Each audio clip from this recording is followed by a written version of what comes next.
As artificial intelligence becomes more integrated into our everyday lives, where does it leave the art of learning languages? Will it encourage more people to learn or make us less inclined to give it a go?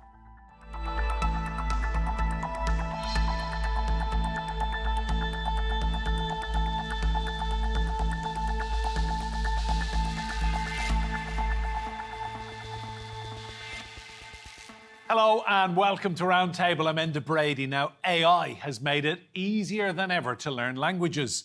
But with a language being lost every 14 days around the world, are we in danger of losing the culture and history intimately tied to languages? Meet Gabriel Paulus. Salve, merhaba, ciao, oi, hello, cześć, привет, привет, hi, hello. Speaking 2 languages makes you bilingual and 3 makes you trilingual. But Gabriel is a polyglot. That's someone fluent in many, and he's mastered 10. But in the age of AI, when conversations can be instantly translated, is there still value in mastering grammar and irregular verbs? I would say the point of learning languages is not that you are just a machine who is translating, but the point is that you can connect. So I would say it's more in terms of the connection thing, that if you speak someone else's language, you open up new rooms. Currently, this is not something that AI can really replace because it's more like a personal relationship building. The truth is, language learning isn't just about words. It's about people. I would say the obvious benefit is that language sharpens your thinking. So if you are able to think in different languages, your mindset and your ability to understand different mindsets is significantly enhanced. Language is also a gateway to culture, how we think, feel, and connect. I don't think it will replace human learning anytime soon, in the sense that with languages come cultures, emotions, ways of seeing the world, which is not translatable, at least at this early stage, through AI. Even if AI speaks every tongue at speed, could machines replicate the human essence in language? Or is there something indispensable about mastering the art of words by humans? Well, let's meet our guests. In London, we have Maria Liakata. She is Professor in Natural Language Processing. That's at Queen Mary, University of London. Joining us from Munich in Germany, we have Victor Arribas, who is a stream leader at the Observatory of the European Patent Office, and he speaks 6 languages. And here in the studio with me, I'm delighted to have Rohit Talwar again. He is Global Futurist and CEO of Fast Future. You're all very welcome to Roundtable. As we say in Irish, Tá fáilte rót, as we say in Turkish, Hoş geldiniz. Maria, I'll come to you first of all. New Year resolutions. A lot of people will be thinking about learning a language. Are we in danger of it becoming a hobby if AI just keeps advancing at the rate it's going? Well, I would like to think that actually what AI can help us do is better personalize how we learn a language and actually give the chance to less spoken languages to have more of a cultural impact. So rather than thinking about it as a concern, I like to think about the potential that AI can bring into better learning of languages and easier learning of languages. Victor, just on that point, give me your impression then of what AI is going to do to language learning this year. Well, I think language learning is going to continue. It's something that we need for human interaction. That's what made me want to learn all these European languages and now work in a European international organization. And I think this is the basis of learning languages. As much as translators and maybe AI bots like ChatGPT can help to actually personalize the language learning, I think the core of language learning is still the connection when you meet someone and you can speak their mother tongue. And I think that's going to keep the same way. Rohit, that's a very good point, isn't it? As much as technology is galloping ahead year after year, nothing can beat human interaction in a classroom, can it? Well, I think you've got to put it in context. For a lot of people, AI is going to be so helpful in letting us learn languages. I remember my experience was being put in a broom cupboard with a teacher and you had 10 minutes, and that was once every fortnight. So you're your ability to practice was almost non-existent. AI is going to change all that, and it will be as patient on your 50th attempt to conjugate a verb as your first, whereas most humans would have given up long before that. And I love the idea of keeping old languages alive or even resurrecting it. So that would be great from a hobbyist perspective. But you've also got to look at human behavior. So around the world today, something like 40% of everyone is genuinely bilingual. Around 80% speak a second language. You get to Europe, it's about 65% speak a second language. I know about 50% are bilingual. You bring it to the UK, where we are today, just over 20% speak a second language, and of those, 6% are bilingual. So what you can see there is there's a huge group of people who will see AI as an add-on in certain parts of the world, will enhance their experience when traveling, when working.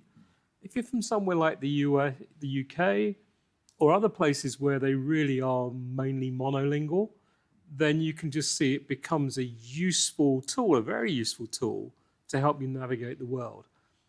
It will take a while, I think, before it replaces human translators in business meetings, although Microsoft have just announced in Copilot that their AI agent will translate you into, I think it's 8 languages simultaneously. So that's already coming. But there are contexts where you can see that we'll say, we are not going to do without a human interpreter or translator. Putin meets Trump. They're not going to rely on a bit of AI to deal with that. They'll want the human there. So there's going to be different contexts where we'll use the tech directly. There'll be contexts where we'll want to use it as a learning aid. And there'll be contexts where human laziness just says, yeah, take over for me, help me navigate Japan in a way far easier than I would have with my crumbling, fumbling language that I learned on the plane.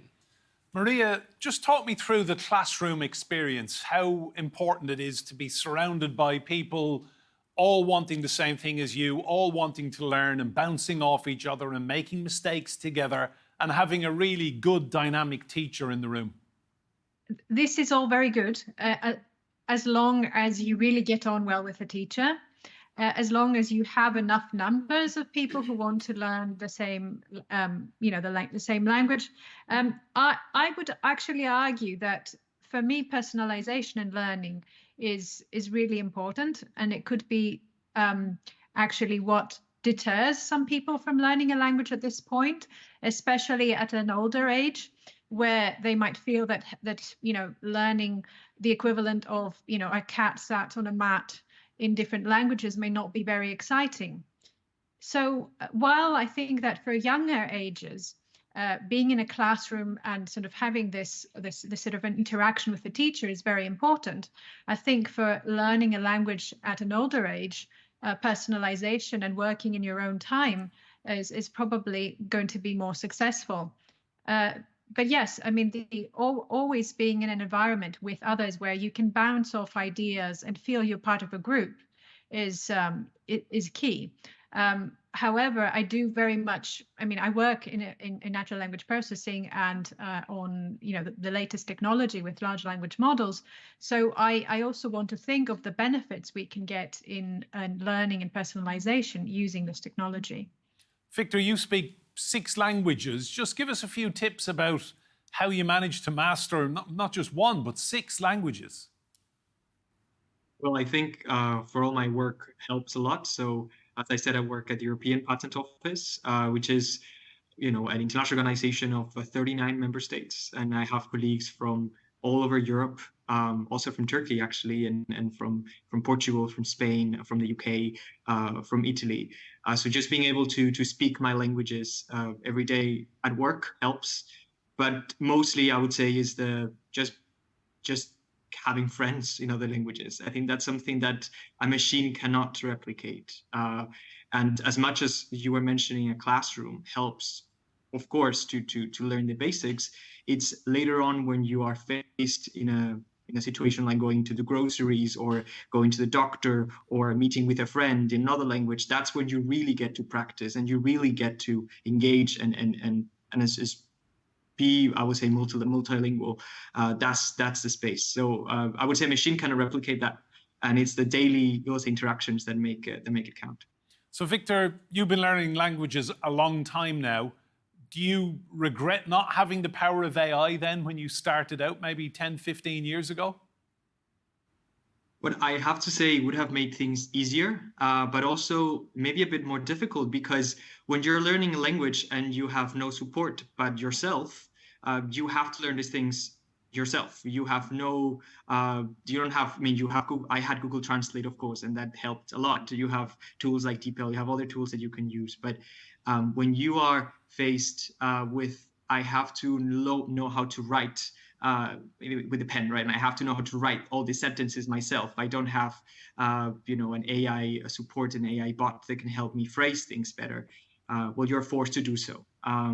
And as much as I think would have helped me to maybe prepare exercises or maybe get to maybe improve my spelling or improve my, my pronunciation, I also think it would have made it difficult because it's easier to be lazy to some extent. But when you're alone with your book of grammar, it's just you and the book of grammar. There is no external help for it. So I think you also need to know how to use AI to learn languages efficiently.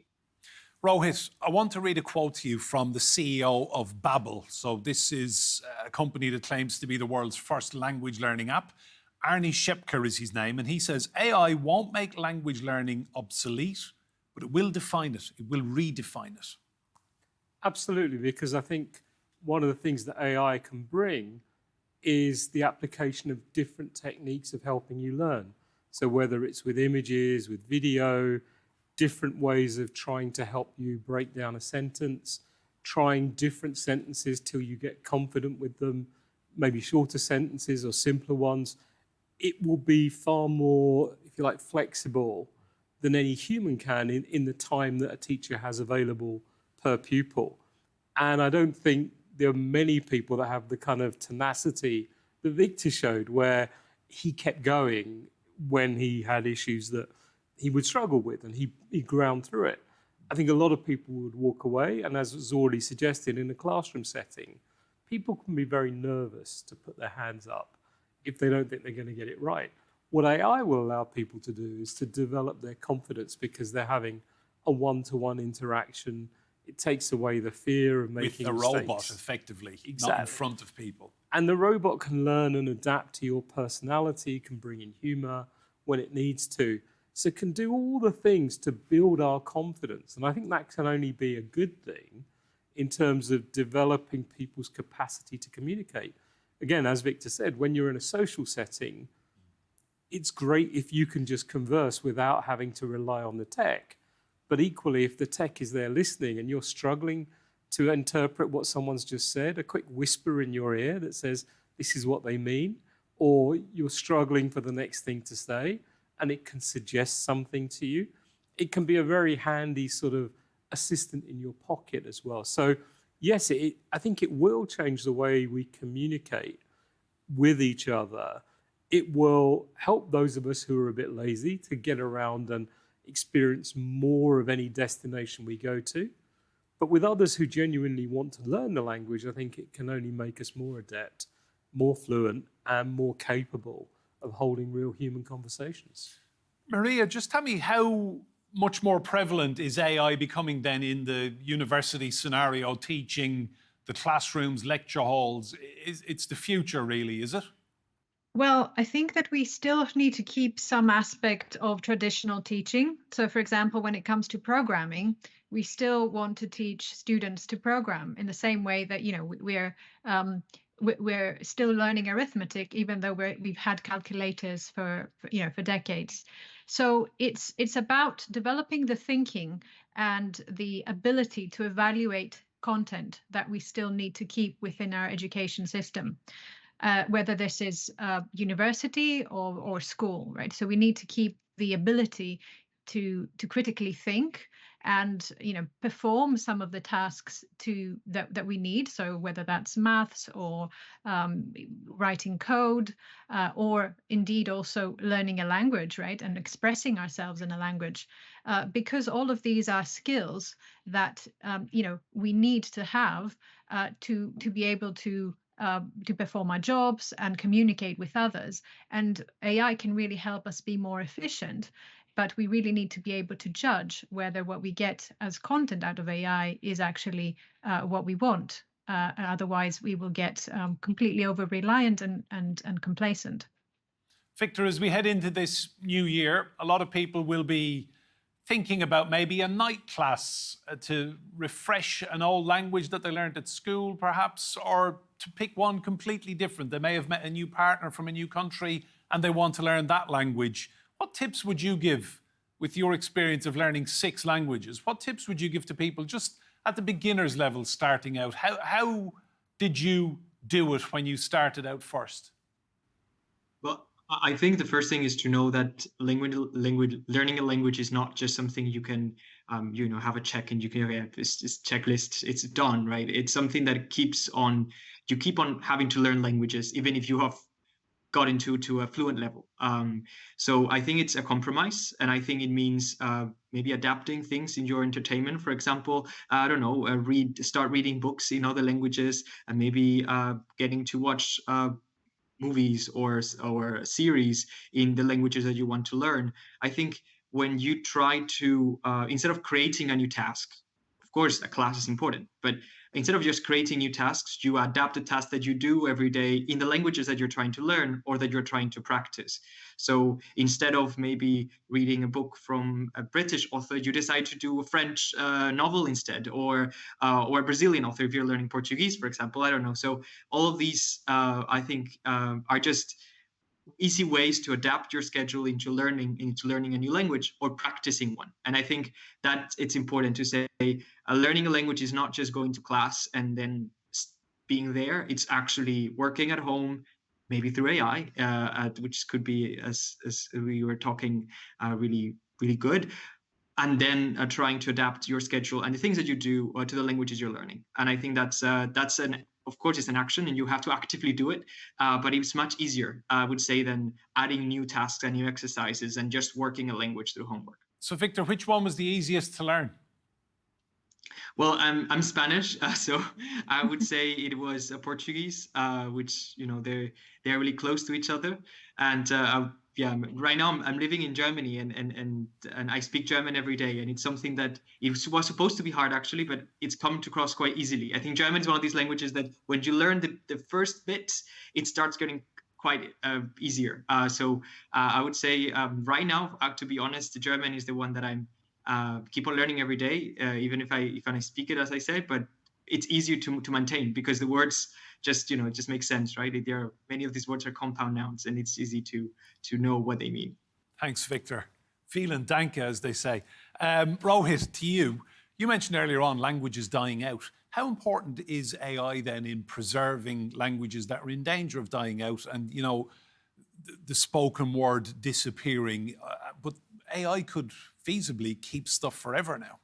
Absolutely. And it would allow us to learn more about those ancient languages where maybe we're running out of teachers. They can impart their knowledge, and then the AI can also go off and read the books and pull that content in to make it available to generations in the future and find ways of teaching it to us so that it can translate from, if you like, a dead language to one that's still current.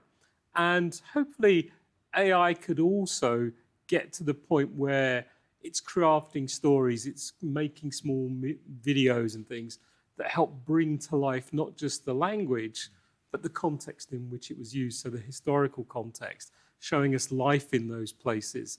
I think if I'd been able to watch Latin being taught to me with video, and I could see Caecius in his house and Grumio in the kitchen and things, it might have made it a lot less dry and a lot more interesting to learn it. And I think that's one of the real powers here, is that AI can really start to adapt to the way people learn and tailor the delivery of content. And I think that's the really exciting thing. And Maria mentioned that we can have this very personalized experience. I think there's David Gain College in the UK, where they have a classroom now, 20 students being taught entirely by AI. It tests them at the beginning to understand their relative strengths and needs in different subjects, and it structures the curriculum according to where they need most help, and then finds the right ways of teaching them and builds their confidence. And then the teacher's role is to support them with things like problem solving and social development. And that seems to me like a wonderful way of using the technology that brings everyone's standards of education and optimism up, rather than today a system where 90% are being told you haven't got the top grade. What if we actually gave that 90% more prospects, and AI was one of the tools through which we did that? Maria, I just want to pick up on something Rohit said earlier on about the percentage of people who speak a language dwindling as you come to the UK as a percentage of the population. Do you think maybe in the decade to come that we might see more people in Britain learning languages then, if AI and all the language tools that it can offer keep going at the rate it's going? So I think part of the reason why we saw this was because English at some point became a lingua franca. So everyone would speak English because it was easier to have that as a sort of a common form of, common language to communicate in. But I guess with the advent of AI, we don't necessarily need to have a lingua franca as much. So there can be more I guess interesting cultural content like movies and books being now available in languages that are less widely spoken, so people will want to sort of access this kind of material in a way that before it was easy to just all you need to have is English, and then you could access pretty much everything. So with AI, perhaps there's now less it's going to become less necessary to rely on one particular language. And I think that's probably going to be a good thing in terms of bringing back diversity for languages. How soon we're going to see this, I think, is a different matter. But I think that's something that can happen. There's sort of like less of a need to rely on one lingua franca. Victor, as you say, you're working in Germany, you're learning German. Give me your observations on how the Germans have learnt languages over the years, because I've often been struck by when you meet people from Germany, they speak English better than most English people. Well, I think that's a good observation. And I think so I studied in Paris before I came to work here in Germany, Munich. And something that I realized that Germans do really well is I think they're not as afraid to make mistakes as, for example, French students are, or also in Spain, where I come from, where we are afraid to speak out in a class because we might make a mistake. I think realizing that you might never get a C2 or in the European framework of languages, or you might never have a complete native language level unless you work as a linguist or as a translator, right? You're acknowledging that you cannot be perfect. I think that's something that is really useful, because if you go to a class of French of a beginner level, trying to speak like Molière, you will never be able to go out of the class confidently. So I think that is something, that mindset is really important, right? And being able to, I defend myself in English. And then because you defend yourself, you grow confidence in the language, and then you're actually able to master the language. But if you are not, you cannot go from a beginner level to a proficient level from day to night. And I think that mindset is really important. And that's something that all countries should learn from, whereby you should not teach a language by, I would say, listing the mistakes you do, but rather going into what ways can you express a thing? Can you express something in different ways? Because there are infinite ways to say something, right? So there will be a way for sure you say something without a mistake, and then how to learn how to say it. I think that's really important. So I would say mindset is the most important thing to have when learning a language. And I think Germans and many countries in the Northern Europe, for example, Northern Europe have this mindset, and helps them to know English as good as English people if you go to Denmark or you go to Sweden, for example, now. Rohit, in summary, so AI, it's not going to wipe out learning, it's going to enhance it. Teachers don't need to worry about losing their jobs. It's a tool to work with. Absolutely. The hope is that it is used to enhance the language learning of the average school student and allow the teachers to focus in more on helping kids with specific issues or using the language better to solve problems or to understand context. The risk is that maybe some governments will say, actually, we don't need to have it on the curriculum anymore. You can just do it on your smartphone. And it's a way of cutting costs. I don't think we'll see that in the short term. But the other thing is it could encourage those of us who are of a mind to have hobbies and to keep learning. It could just encourage us to take up more languages and to go deeper with languages because it's a very, very patient and adaptable tutor. So don't fear it, embrace it. Exactly. Rohit, thank you so much. And to our guests, Maria and Victor as well, really, really enjoyed talking to you both. And I wish you all a happy new year. Remember, you can see more discussion and debate on our YouTube channel. Just search for Roundtable TRT World. But for now, from me, Enda Brady, and all of the team here, goodbye and thank you for watching.